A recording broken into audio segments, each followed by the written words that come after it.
देख लेना, मैं एक दिन घर छोड़कर चली जाऊंगी, तब तुम लोगों को मेरी कीमत पता लगेगी। बड़बड़ाते हुए गीता अपने घर से काम करने के लिए बाहर निकल गई। गीता की इस चेतावनी का उसके माता पिता और भाई बहन पर कोई असर नहीं पड़ता था, क्योंकि वे जानते थे कि वे अगर घर छोड़कर जाएगी तो जाएगी कहाँ, आना तो वापस ही पड़ेगा। आजकल गीता ये ताना अक्सर अपने माता पिता को देने लगी थी। वह उब गई थी उनका पेट पालते पालते। आखिर कब तक वे ऐसी बेरस जिंदगी ढोती रहेगी। उसकी अपनी भी तो जिंदगी है जिसकी किसी को चिंता ही नहीं है। गीता के अलावा उसकी दो बहनें और एक भाई भी था। बाप किसी फैक्ट्री में मजदूरी करता था, लेकिन अपनी कमाई का सारा पैसा शराब और जुए में उड़ा देता था। महज 10 साल की उम्र में ही गीता ने अपनी माँ लक्ष्मी के साथ घरों में झाड़ू पोछा और बर्तन साफ करने के काम में हाथ बटाना शुरू कर दिया था। वह बहुत जल्दी खाना बनाना भी सीख गई थी, क्योंकि उसने देखा था कि इस पेशे में अच्छे पैसे मिलते हैं, और उसने घरों में खाना बनाने का काम शुरू कर दिया। धीरे धीरे गीता ब्यूटिशियन का कोर्स किए बिना ही फेशियल मेकअप वगैरह सीख कर थोड़ी और आमदनी भी करने लगी। बचपन से ही गीता बहुत जुझारू थी। लक्ष्मी पढ़ी लिखी नहीं थी, लेकिन वह अपने बच्चों को पढ़ाना चाहती थी। इसीलिए वह जी तोड़ मेहनत करके पैसा कमाती थी, जिससे कि उसके बच्चे पढ़ सकें। लक्ष्मी स्वभाव से बहुत सरल और अपने काम के प्रति समर्पित थी। इसीलिए कॉलोनी में जिसके घर भी वे काम करती थी, वे उसे बहुत पसंद करते थे, और जब भी उसे ज़रूरत पड़ती उसके पैसे और सामान देकर मदद करते थे। समय बीतता गया। गीता ने प्राइवेट से इम्तिहान देकर बीए की डिग्री हासिल कर ली। हैदराबाद में रहने से वहाँ के माहौल के चलते उसकी अंग्रेजी भी बहुत अच्छी हो गई थी। लोग गीता की तारीफ करते नहीं थकते थे कि पढ़ाई के साथ वे घर का खर्चा भी चलाने में अपनी माँ के काम को कमतर समझकर उसकी मदद करने में कभी कोताही नहीं बरतती थी। इसके उलट गीता की दोनों बहनों ने रेगुलर रहकर पढ़ाई की, लेकिन कभी अपनी माँ के काम में हाथ नहीं बटाया, क्योंकि पढ़ाई के चलते अहंकारवश उनको उसका काम छोटा लगता था। बल्कि वे तो अपने घर के काम भी नहीं करना चाहती थी। दिन भर पढ़ना या टेलीविजन देखना ही उनकी दिनचर्या थी। गीता उनको कुछ कहती तो वे उसे उल्टा जवाब देकर उसका मुंह बंद कर देती। लक्ष्मी भी उनका पक्ष लेते हुए कहती कि अभी वे छोटी हैं, उनके खेलने कूदने के दिन हैं। गीता के भाई राजू ने इंटर के बाद पढ़ाई छोड़ दी। उसका कभी पढ़ाई में मन लगा ही नहीं, लेकिन सपने उसके काफ़ी बड़े थे। दोस्तों के साथ मोटरसाइकिल पर घूमना और देर रात घर लौटकर अपनी बहनों पर रोब गाड़ना उसकी दिनचर्या में शामिल हो गया था। लक्ष्मी अपने लाडले इकलौते बेटे की हर जिद के सामने हार जाती थी, क्योंकि वह घर छोड़कर चला जाऊंगा की धमकी देकर अपनी हर बात मनवाना चाहता था। एक बार राजू मोटरसाइकिल खरीदने की जिद पर अड़ गया, तो लक्ष्मी ने लोगों से उधार लेकर उसकी इच्छा पूरी की। किसी ऊंची पोस्ट पर काम करने वाले आदमी, जिनके यहाँ दोनों माँ बेटी काम करती थी, से कहकर दूसरे शहर में राजू की नौकरी लगवाई कि अपने दोस्तों से दूर रहेगा तो उसका काम में मन लगेगा। उसके लिए पैसों की जरूरत पड़ी तो लक्ष्मी ने अपने कान के सोने की बूंदें गिरवी रखकर उसकी भरपाई की। एक दिन अचानक राजू अच्छी खासी नौकरी छोड़कर गायब हो गया। पूरा परिवार उसकी इस हरकत से बहुत परेशान हुआ। कुछ महीने बाद पता चला कि राजू तो एक लड़की से शादी करके उसके साथ इसी शहर में रह रहा है। वह लड़की किसी ब्यूटी पार्लर में काम करती थी। लक्ष्मी और गीता को यह जानकर बड़ी हैरानी हुई कि उन लोगों ने उसका भविष्य बनाने के लिए क्या कुछ नहीं किया, और उसने लड़की के चक्कर में अपने करियर की भी परवाह नहीं की। राजू के इसी शहर में रहने के चलते आए दिन उसकी खबर उन लोगों को मिलती रहती थी। लक्ष्मी किसी तरह कोशिश करके उसकी नौकरी लगवाती। वह फिर नौकरी छोड़कर घर बैठ जाता। जरूरत पड़ने पर वे जब तक लक्ष्मी से पैसे की मांग करता, तो अपने बेटे के प्यार में सब कुछ भूलकर वह उसकी मांग पूरी करती। अब गीता को अपनी मां लक्ष्मी की राजू के प्रति हमदर्दी अखरने लगी। उसका मन बगावत करने लगा कि बचपन से उसने दोनों बहनों और भाई की जिंदगी बनाने के लिए क्या कुछ नहीं किया, लेकिन लक्ष्मी को उसे छोड़कर सभी की बहुत चिंता रहती थी। यहाँ तक कि जब गीता अपने पिता को कुछ कहती तो लक्ष्मी उसे डांटती कि वह उसके पिता हैं, उसको उनके बारे में ऐसा नहीं बोलना चाहिए। गीता गुस्से से बोलती, कैसे पिता? क्या बच्चे पैदा करने से कोई पिता बन जाता है?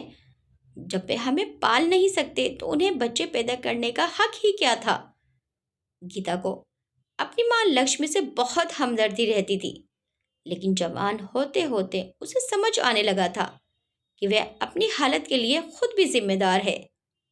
सुबह की निकली जब गीता रात को 8 बजे घर पहुंचती तो देखती कि दोनों बहनें टेलीविजन देख रही हैं।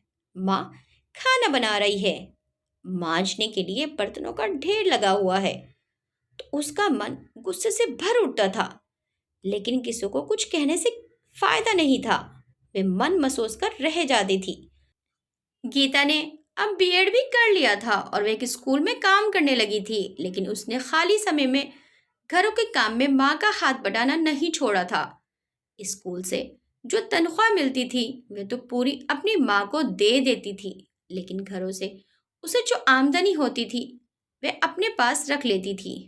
देखते ही देखते गीता 26 साल की हो गई थी, लेकिन उसकी शादी की किसी को चिंता ही नहीं थी। पर उसने अपने भविष्य के लिए सोचना शुरू कर दिया था और मन ही मन घर छोड़ने का विचार करने लगी। ऐसा करके वे उन सबको सबक सिखाना चाहती थी। गीता ने अब बात बात पर कहना शुरू कर दिया था कि वह घर छोड़कर चली जाएगी, लेकिन वे लोग उसकी इस बात को कभी गंभीरता से नहीं लेते थे, क्योंकि उन्हें उम्मीद ही नहीं थी कि वह कभी ऐसा कदम भी उठा सकती है। पर बात यह नहीं थी। गीता ने मन ही मन स्कूल में बने स्टाफ क्वार्टर में रहने की योजना बनाई और एक दिन वाकई अपने घर छोड़ने की खबर कागज पर लिखकर चुपचाप चली गई। जैसे ही घर वालों को उसके जाने की खबर मिली, सभी सकते में आ गए। सबसे ज्यादा माँ लक्ष्मी को झटका लगा, क्योंकि गीता की कमाई के बिना घर चलाना मुश्किल था। माँ के हाथ पैर फूल गए थे। एक हफ्ता बीत गया, लेकिन गीता घर नहीं आई। उसको कई बार फोन भी किया, लेकिन गीता ने फोन नहीं उठाया। हार कर लक्ष्मी अपनी बीच वाली बेटी के साथ उसके स्कूल पहुंच गई। लक्ष्मी के कहने पर गार्ड गीता को बुलाने गया। थोड़ी देर में गीता आ गई। उसको देखकर वे दोनों रोते हुए उससे लिपटने के लिए दौड़ी, लेकिन गीता ने हाथ से उन्हें रोक लिया। इससे पहले कि लक्ष्मी कुछ कहती, गीता बोली, मुझे पता है तुम्हें मेरी नहीं बल्कि मेरे पैसों की जरूरत है। मैं उस घर में तभी कदम रखूंगी जब वहां मेरे पैसे की नहीं मेरी कद्र होगी। तुम सभी के मेरे जैसे 2 हाथ हैं, इसलिए मेरी तरह तुम सभी मेहनत करके अपने खर्चे चला सकते हो। तभी तुम्हें पता चलेगा कि पैसा कितनी मेहनत से कमाया जाता है। अब मुझसे किसी तरह की उम्मीद मत रखना। अब मैं सिर्फ अपने लिए जीऊंगी। मुझसे कभी दोबारा मिलने की कोशिश भी नहीं करना। और इतना कहकर वे वहां से तुरंत लौट गई। अपनी बेटी की 2 टूक बात सुनकर लक्ष्मी हैरान रह गई। वे उसके इस रूप की कल्पना भी नहीं कर सकती थी। उसे याद आया जब डॉक्टर ने लक्ष्मी के लिए ब्रेस्ट कैंसर का शक जाहिर किया था। तब गीता छिप छिप कर कितना रोती थी। उसके साथ डॉक्टर के चक्कर भी लगाने जाती थी। और जब शक बेवजह का निकला तो खुशी के आंसू उसकी आंखों से बह निकले थे। और आज वे इतनी कठोर कैसे हो गई? लक्ष्मी वहीं थोड़ी देर के लिए सिर पकड़कर बैठ गई। लक्ष्मी ने अपने सभी बच्चों को बचपन से ही मेहनत करना सिखाया होता और पैसे की अहमियत बताई होती तो गीता को ने अपना घर छोड़ना पड़ता और ने लक्ष्मी के ऊपर मुसीबतों का पहाड़ टूटता। अपने पति और बेटे के प्रति अंधे प्यार ने उन्हें निकम्मा नकारा बना दिया था, जिसके चलते उन्होंने कभी जिम्मेदारी निभाने की कोशिश ही नहीं की उनको मुफ्त के पैसे लेने की आदत पड़ गई थी। वे दोनों उस परिवार पर बोझ बन गए थे। माँ लक्ष्मी को गीता के जाने से अपनी गलती का एहसास हुआ, लेकिन अब पछताए होत गया जब चिड़िया चुग गई खेत। लक्ष्मी को अब नए सिरे से घर का खर्च चलाना था। उसने कुछ घरों से उधार लिया, ये कहकर कि हर महीने उसकी पगार से काट ले। पहले ही खर्चा चलाना मुश्किल था, उस पर उधार चुकाना उसके लिए किसी बोझ से कम नहीं था। पति और बेटे से तो उम्मीद लगाना ही बेकार था, लेकिन बीच वाली बेटी ने किसी दुकान में नौकरी कर ली और छोटी बेटी ने अपनी पढ़ाई के साथ साथ माँ के साथ घरों के काम में हाथ बटाना शुरू कर दिया। लेकिन उन सबको अपने खर्चों में भारी कटौती करनी पड़ी। इस वजह से वे दोनों बहनें चिड़चिड़ी सी रहने लगी थी। गीता के स्वभाव और उसको अपने काम के प्रति निष्ठावान देखकर उसके एक सहयोगी ने उसके सामने शादी का प्रस्ताव रखा, तो उसने हामी भरने में बिल्कुल भी देरी नहीं लगाई। शादी के बाद गीता ने घर और स्कूल की जिम्मेदारी बखूबी निभाकर सबका मन मोह लिया और सुखी जिंदगी जीने लगी। गीता ने जो कदम उठाया उससे उसकी जिंदगी में तो खुशी आई ही, बाकी सबको भी कम से कम सबक तो मिला कि मुफ्त की कमाई ज्यादा दिनों तक हजम नहीं होती। हो सकता है कि भविष्य में लक्ष्मी का परिवार एकजुट हो जाए, जिससे उन्हें गरीबी के दलदल से बाहर निकलने का रास्ता मिल जाए। आपको ये कहानी कैसी लगी? आपके इस कहानी के बारे में क्या विचार है? हमें कमेंट करके ज़रूर बताइएगा। वीडियो अच्छी लगी तो वीडियो को लाइक शेयर सब्सक्राइब करना मत भूलिएगा। मिलते हैं नेक्स्ट टाइम एक अच्छी सी कहानी के साथ। Till then bye bye.